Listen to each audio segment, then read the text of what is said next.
الخير يلي تاخذ que nous retardons au sujet de quoi اسمعوا المناصح وافلحوا بالنصايح. كم من عالم عاشت وراحت جريحة من كثر قوله في النوها ترى العمر رايح. بسم الله الرحمن الرحيم. L'imam Ibn Attal al-Sakandari, très réputé, très connu pour ses sagesses, dit dans son recueil, la première sagesse de son recueil, c'est min alamati al-i'timadi ala al-amal nuqsan al-raja'i 'inda wujud al-zalal.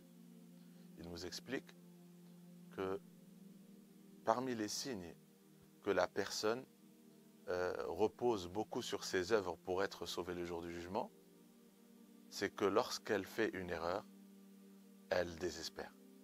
Son espoir diminue. Son espoir d'être le jour du jugement sauvé et de recevoir le salut diminue. Et c'est une mauvaise chose. Ibn Attal al-Sakandari dit, en disant cela, que c'est une mauvaise chose.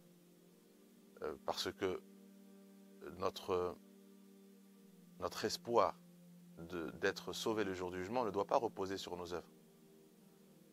Parce que ce n'est pas au moment où on fait un péché qu'on désespère, parce que quand on faisait des bonnes actions, là on avait beaucoup, notre espoir était élevé parce qu'on se reposait sur ces œuvres-là. Et le fait que ces œuvres-là, ces bonnes actions ont disparu et on est dans le péché, et elles diminuent, l'espoir disparaît avec. L'espoir ne doit pas disparaître. Notre espoir d'être sauvé le jour du jugement repose sur la miséricorde d'Allah Azza wa Jal. Notre espoir, c'est notre la connaissance que nous avons d'Allah, qu'il est le miséricordieux, qu'il est le clément, qu'il est le pardonneur. Et c'est sur ça que repose notre espoir. Et du coup, notre espoir ne cessera de grandir. Et notre crainte ne cessera de grandir dans cette connaissance que nous avons d'Allah Azza wa Jal, qui va évoluer par la purification de nos cœurs. Et notre purification se fait à travers les bonnes œuvres. Ibn Attal al-Sakandari dit, en disant cela, que par exemple quelqu'un qui prie, quelqu'un qui jeûne, pourquoi il aurait plus d'espoir grâce à cette prière et ce jeûne? Pourquoi? Pour lui, cette prière est absolument acceptée, que ce jeûne il est accepté, qu'il a beaucoup d'espoir grâce à ses œuvres qu'il a accomplies, il est rassuré par la présence de ses œuvres. Et si elle n'était pas acceptée? Parce que le Coran dit Innama yataqabbalu Allahu min al-muttaqin. Allah Azza wa Jal n'accepte que les gens pieux. Et est-ce que j'ai la piété, demander la piété suffisante pour qu'Allah accepte mes prières, accepte mes bonnes œuvres? Dans l'autre verset, Allah dit Walladhina yu'tuna ma ataw wa qulubuhum wajilah annahum ila rabbihim raji'un. Et à ceux qui font ce qu'ils font, avec un cœur craintif, qu'ils vont très certainement retourner vers leur Seigneur. Et dans ce verset, ils font ce qu'ils font, ce n'est pas ceux qui font les péchés.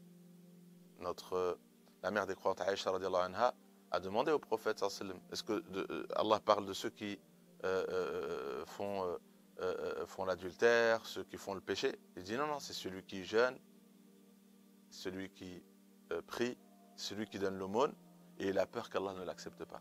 C'est-à-dire, malgré ce qu'il fait, il est sur le droit chemin, il fait des bonnes actions, mais il a la crainte qu'Allah n'accepte pas ses œuvres, et du coup, puisqu'il a la crainte qu'Allah n'accepte pas ses œuvres, son espoir ne repose pas sur ses œuvres, son espoir repose sur la miséricorde du miséricordieux. Donc il est important de comprendre que la crainte et l'espoir ne doivent pas être en rapport avec nos œuvres.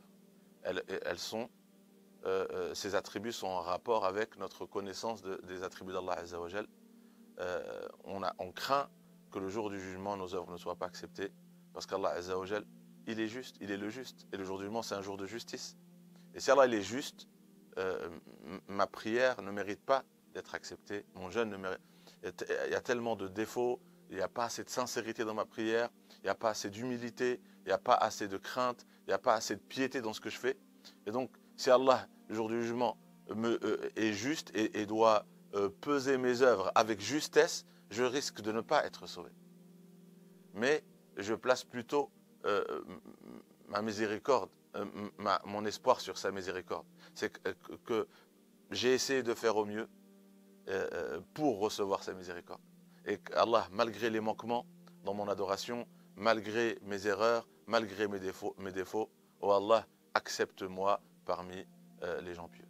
Et c'est l'espoir sur lequel on doit rencontrer Allah Azza wa Jal, et c'est l'espoir qu'on doit vivre au quotidien dans notre adoration, que tout ne repose pas sur notre adoration, on essaie de faire au mieux, mais tout repose sur notre connaissance d'Allah Azza wa Jal. On le connaît en tant que pardonneur et miséricordieux. Celui qui est au service de son frère, Allah Azza wa Jal sera son service.